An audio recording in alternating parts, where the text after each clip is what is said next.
баласы Қожағұлдың Біржан Салмын ешкімге зәбірім жоқ жүрген жанмын деп өз айтқандай, мынау қазақтың екі бұлбұлы, екі дүлдүлі Ақан Сері мен Біржан Сал болса, бірін айтқанда екіншісін міндетті түрде қосып айтатын тәмсілге айналған осы екі бұлбұлдың бірі Біржан Сал атамыз. Бүгін міне Алла нәсіп қылып, осы Біржан Сал атамыздың зиратының басына кеп зиярат қылып дұға жасауға Алла нәсіп қылған екен. Міне осы зираты осы ауылда, міне Степняк деген ауылдың қасындағы осы төбенің басында міне Біржан Сал атамыз осы жерде жатыр екен. Бұл зират өңкей қазақтың жақсылар мен жайсаңдары, талай қазақтың марғасқалары жатқан зират екен. Қазір енді жер болып кеткен екен. Бірақ енді атамыз тірі кезінде қазақтың ішінде қандай мәртебесі биік дүлдүл болса, жатқан зираты да бір биік жерде, еңселі жерде орналасқан екен.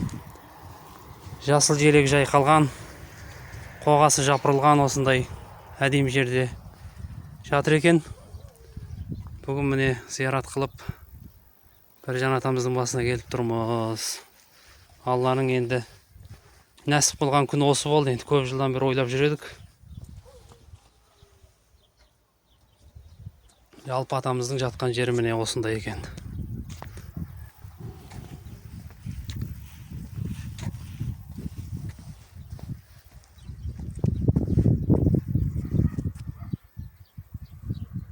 Басына ескерткіш қойып әдемілеп істеген екен.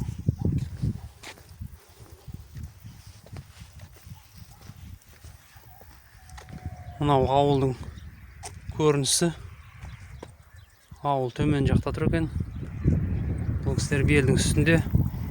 Мынау енді қазақтың бұрынғы ескі зираты, сол Біржан атамыз өзі осы зиратта бұрынғы кісілермен бөлек жатыр екен. Мына жағында кейіннен салынған жаңа зираттар көрінеді. Мына жерде Біржан атамыздың сөздері: мен өзім Жетісуға барып қайттым, манабын жақсылардың көріп қайттым. Қыздары Жетісудың сұлу екен, жиғаным тергенімді беріп қайттым дейді. Аралап өмір сырын бойым сергек, саралап алды артымды ақыл терген. Арман мен адалдықты өлең қылып, ән салу домбырамен болды енді ермек дейді.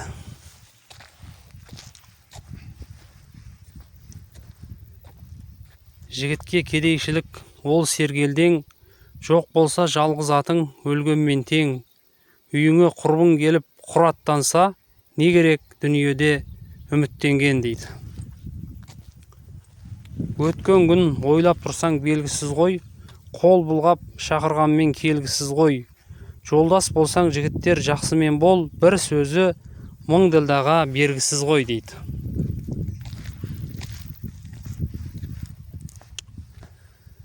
Жан бота осы меді өлген жерім, Көкшетау бауырында көмген жерің. Кісісін бір болыстың біреу сабап, бар меді статиядан көргендерің дейді. Бұл енді Біржан Сал бабамыздың жаңағы Азынабайдың адамдар басын жарған ғой, сол кезде айтқаны ғой. Жігітке ақыл пана, уайым қорған, сабыр сақтар жігітті қазған ұрдан. Көрмегенді көрдім деп айтқан адам, білсеңіз ол бір жаман хайуаннан дейді. Мына жерде бір сөзі бар екен: ләйлім шырақ дегенде, ләйлім шырақ, таудан аққан құмғайрақ сіз бір бұлақ. Қайыс болсын, жіп болсын өзіме бер, шідерімнің бағасы 40 қысырақ дейді. Баласы Қожағұлдың Біржан Салмын, адамға зияным жоқ жүрген жанмын. Адамға анау мынау бас имеймін, өзім сал, өзім сылқым, кімге зармын деген екен. Міне осылай Біржан атамыздың басына келіп қайттық. Атамыздың аруағы шат болсын, жатқан жері жәннат болсын деп дұға қылып қоштасамыз. Ал Буржан бабамыз қош болыңыз, жатқан жеріңіз жәннаттың бағынан болсын.